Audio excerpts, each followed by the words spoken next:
Hello everybody and welcome back to another blind commentary of Made in Abyss, episode 13. It's the final episode. It's going to be really interesting to see how they will close out the series.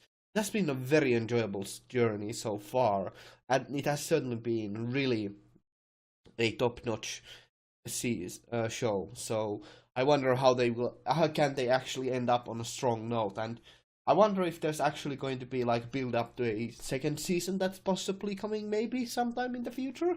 I know that there's a lot of source material left to go, so that would be interesting to see if this show was built on for the second season, because I certainly enjoyed this season quite immensely. But with that being said, let's just get on with the show proper.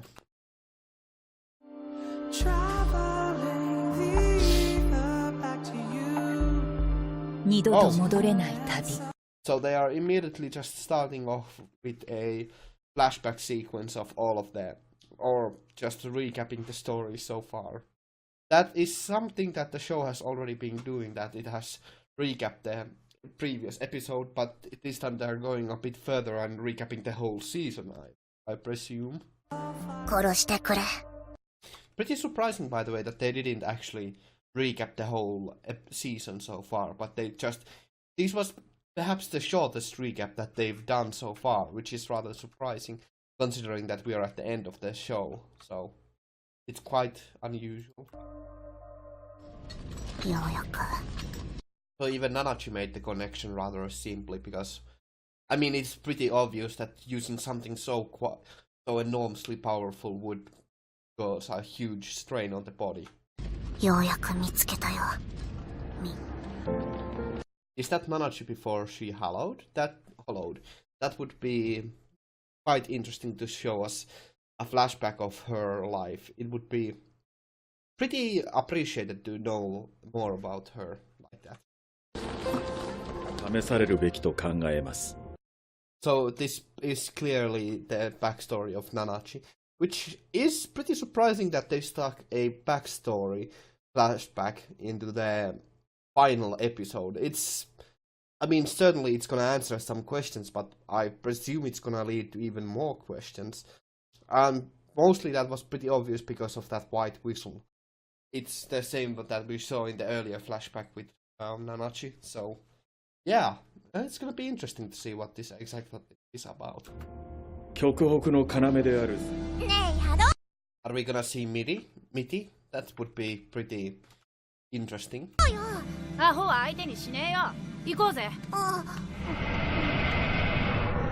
It's rather heartless of them to just use children like this. Even sending children to their inevitable doom like that. That's pretty cruel, I must say. It's rather heartless.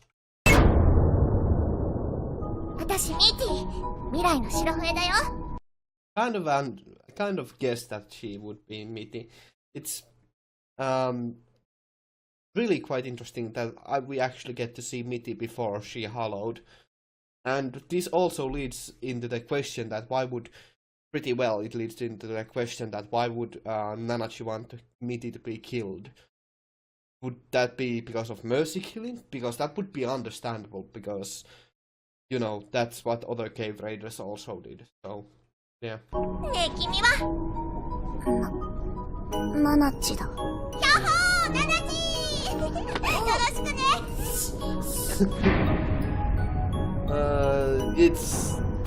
It's hard to be so cheerful when we already know the characters' fates.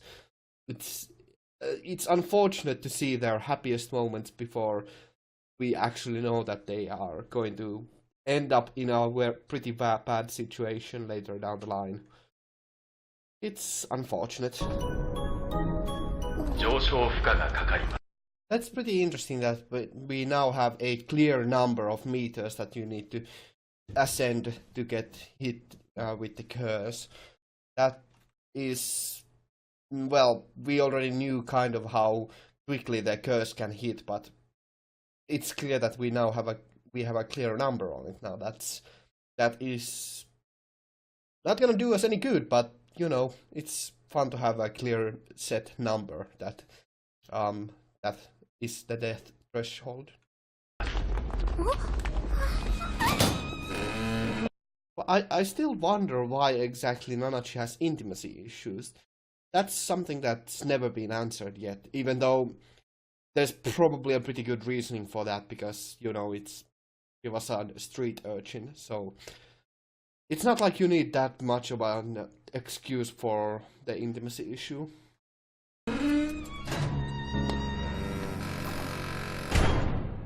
I wonder what kind of cruel experiments they are going to be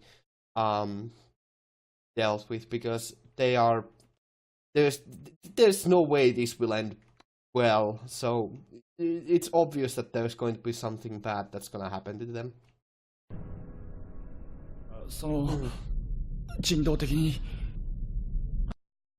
Well, that's what I was expecting, that there would be some humane worries, but I'm pretty certain that the Sovereign of Dawn it's a pretty misleading title, and that he is pretty much uninterested in the health of the children. That would be, because they're a street urchin, it's like their lives would have no value. That would be the unfortunate outcome, I think. So, yeah, it's pretty inhumane. なら心配ありませんよ。あれらは人間としての運用はしておりませんので。ご覧になります。Also, I just realized this is a double-length episode, which is quite the undertaking I took on without actually taking a look at the episode length. This is going to be quite the journey. That makes more sense now why they are giving us a background info dump.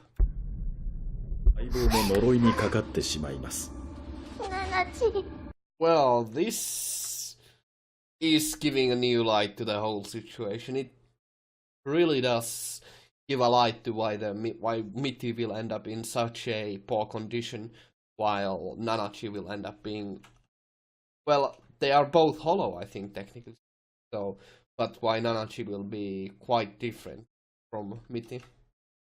It's certainly, like, if this is supposed to create some kind of weapon or against the curse, it's going to really explain quite a few things. では始めましょうか。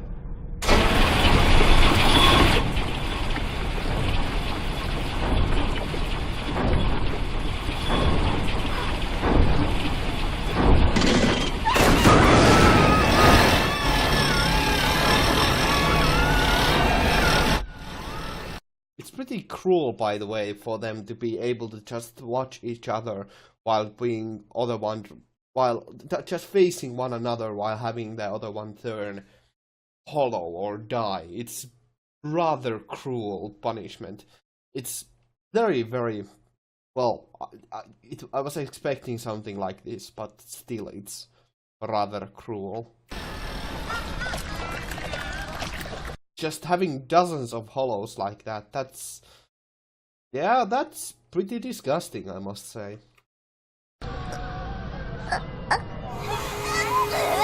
Oh my god, they are... Okay, so I was not expecting them to be melting like... That is a cruel way to go, just melting out of existence. Oh my god, that must be incredibly painful. Just...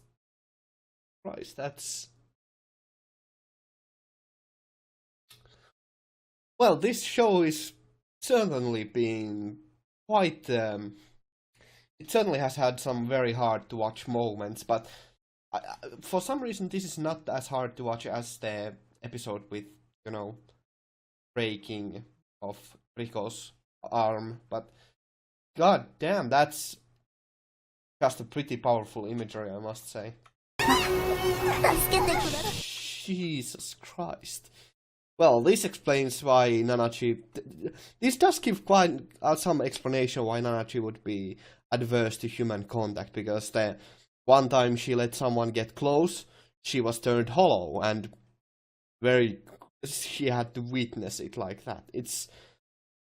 She would be very adverse to friendliness and closeness, just in general, because of that. At the very least, it makes some sense.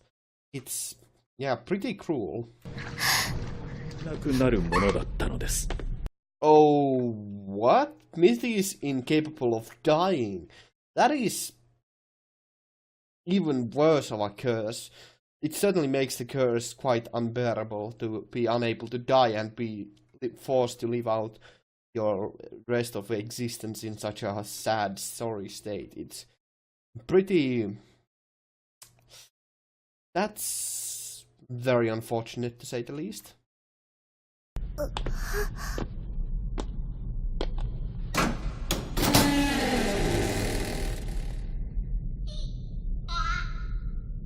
Oh, well, it just keeps getting worse, doesn't it? It's just so not only oh my god, not only was Nanachi forced to watch her best slash only friend to go hollow, but also just witnessed her being tortured like this after hollowing. It's very kind of really quite painful. Oh my god.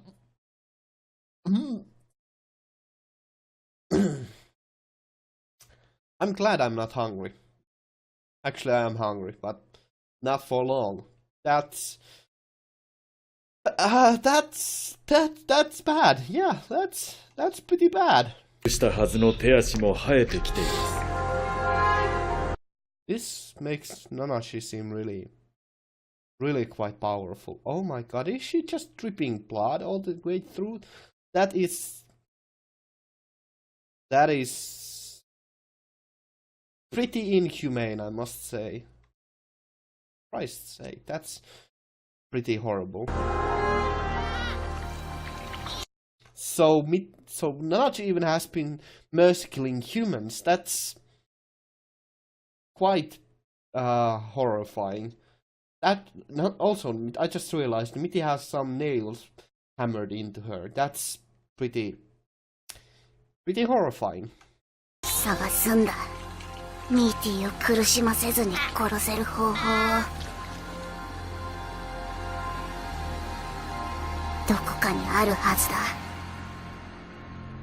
どこかに。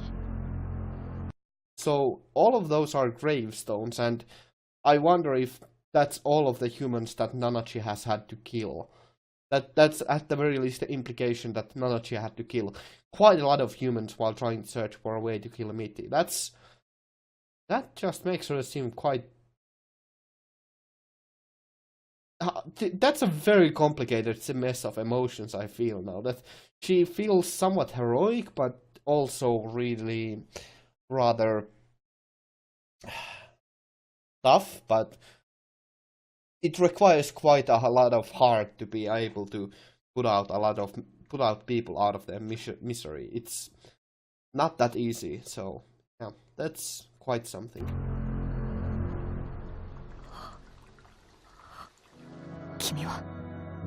君はどうなってしまうんだ? That's a pretty good question. I never questioned that, but what exactly will be Nanachi's point of living after Mitty has died? It's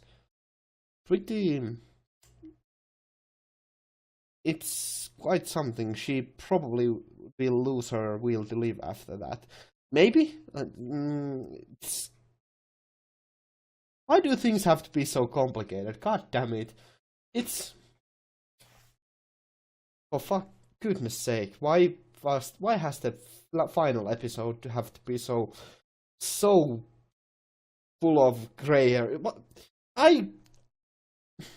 Mercy killing is a really complicated subject. Holy, for goodness sake, it's mercy killing. Really fun to bring this up.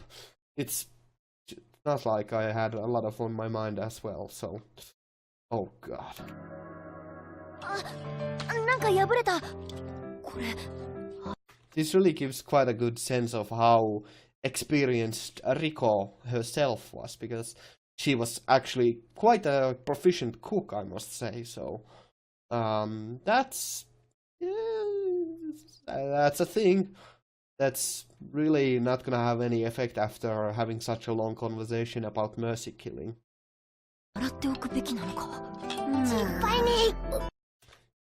The smell of excrement, that just makes you want to eat it so much more. It's delicious.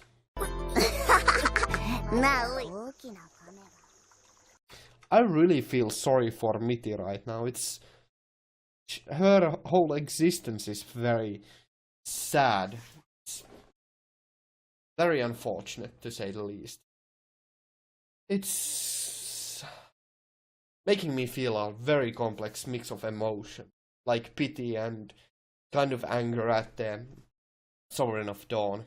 It's pretty, yeah, irredeemable.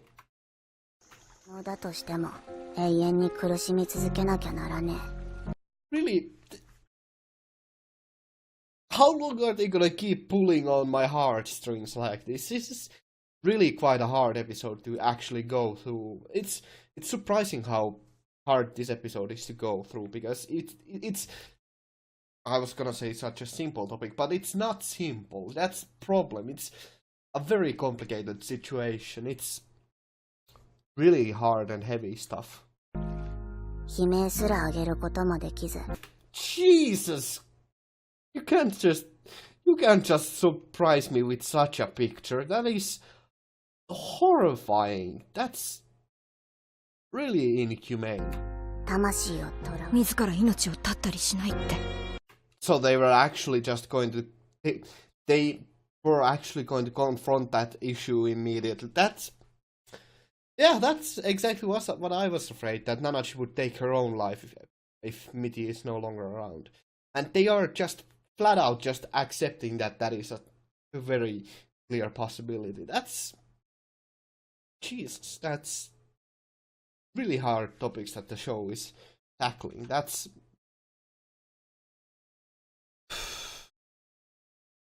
yeah, I was not expecting this.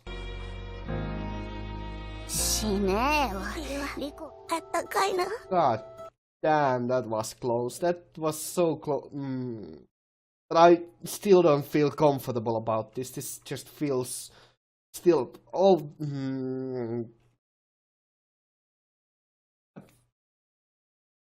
God damn this. It's such a complicated situation. It's really uncomfortable. Oh well. That was very controlled incineration. That whenever that cannon fires, you know things are for serious. It's yeah. That's gonna leave a hole. Gonna leave a really big hole.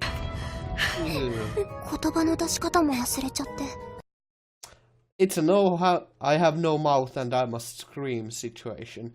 This is pretty horrifying imagery that they're bringing up.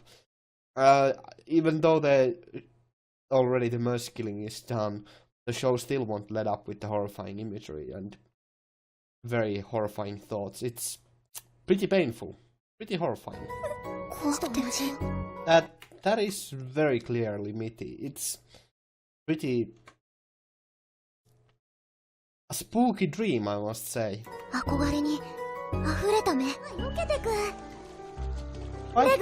Quite the mysterious little pond in the middle of nowhere. That is a pretty the Yayo biomes within the Nether themselves can be treasures, I suppose.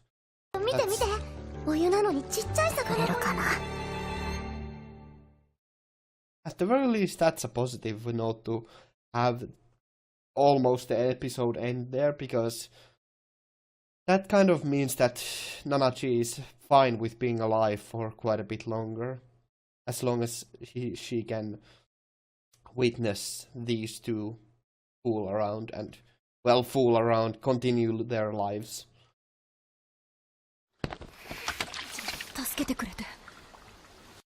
But even if it's only the thumb and which she can move, that means that at the very least her arm still can move, and there's at the very least some connections there. So it should be able to eventually move all of the fingers. I think I might be wrong on that. I'm not exactly sure on the nervous system of the arm. I'm not sure how it connects, but I think it should be almost fine with enough training. I was expecting them to actually wait for quite a bit longer for Rico's arm to heal, because if it's even nerval damage, if it's nervous system damage, that's quite a hindrance during their travels. But I suppose getting a move on as soon as possible will, well, they won't rely on Rico's arm to be a weapon at the very least. So, oh well. It's already time for the final ending credits. That would be quite something, considering that there's still 5 minutes left of the episode.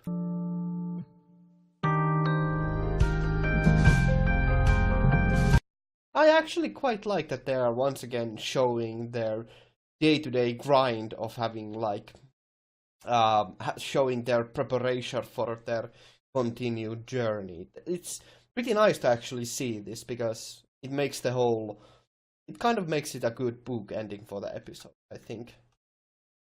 And to the show even, so it's pretty nice. It just gives a pretty good sentiment for the show to leave off on. Okay, so they are actually having arm rehabilitation, which I was expecting them to have, so it's pretty good to have a confirmation that that's what they will have.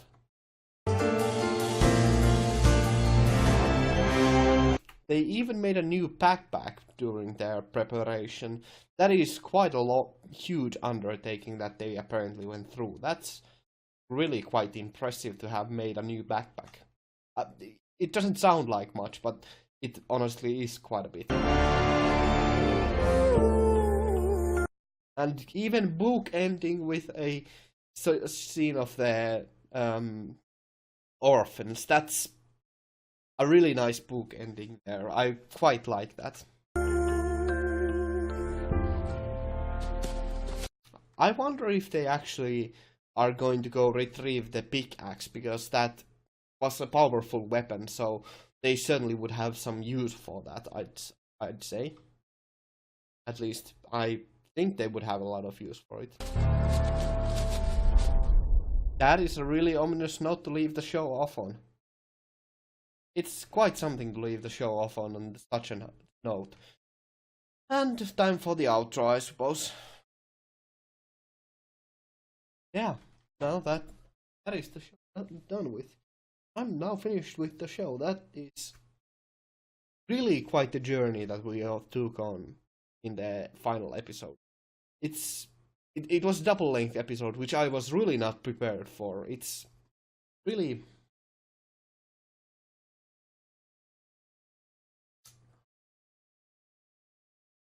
quite a long lengthy episode to have the final episode be. And it's understandable actually, because it was it had the backstory of Nanachi and Mitty, which really started to pull at my heartstrings quite a lot, especially because it explained why Nanachi wanted Mitty dead. And the final mercy killing of Mitty was really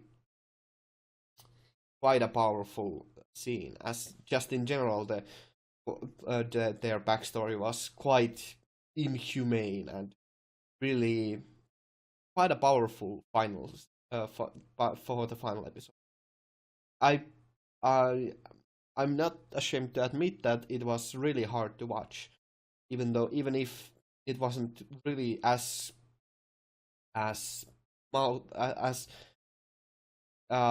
stomach rumblingly painful as the episode where Rico's arm got broken, and just generally she got really bloodied in that episode.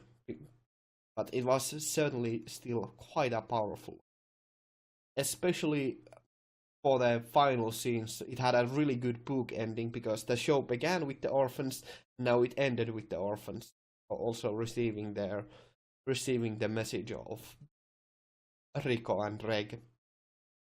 was pretty nice, I must say, just in general. The ending was really quite nice and very, well, maybe not emotional, but it was just very generally very well placed ending, I think. It was, and it leaves off quite a few questions, especially about the the experiments of the Sovereign of Dawn, because I would like to see more about what exactly are the experiments that he has done and what exactly was their outcome and what they have, what exactly their research has accomplished, because it is certainly inhumane experiments, but I would like to see more in regards to them. And just in general, it would be more. I would like to see more about the white whistles. So it was pretty good that they actually didn't pull a Chekhov's gun on the final, the white whistles, but they still were able to answer some questions without leaving too many questions unanswered about the white. And this has gone on for over 1 hour. Holy. Yeah, I should end this. Well, it was a really good episode for the final episode. It had some emotional moments to it. It had a very good pacing to it. And it had very good resolution for a lot of things. And we finally got to see Rico's arm rehabilitation, which was a very crucial thing to see. So I'm pretty happy that we got to see it. So yeah, it's all in all a very good package. As a show, I'm pretty happy with it. It certainly was a very, very good show. If I'm hesitant to call it in my top 5, but it very well could be there after some introspection. It certainly was a very, very, very entertaining show and very effective show at providing feelings or providing feels. It was very good for that. It had a lot of soul and heart to it. So yeah. And that being said, I'm just gonna stop rambling here. I'll hope you'll join me in the review vlog, or which will I just finished, which I'm hopefully gonna produce later today or tomorrow, and well, it's gonna be after 2 days for you. Whatever. So, thank you all very much for watching. I hope to see you all in the future. Have a great day and move out. Thank you very much for watching.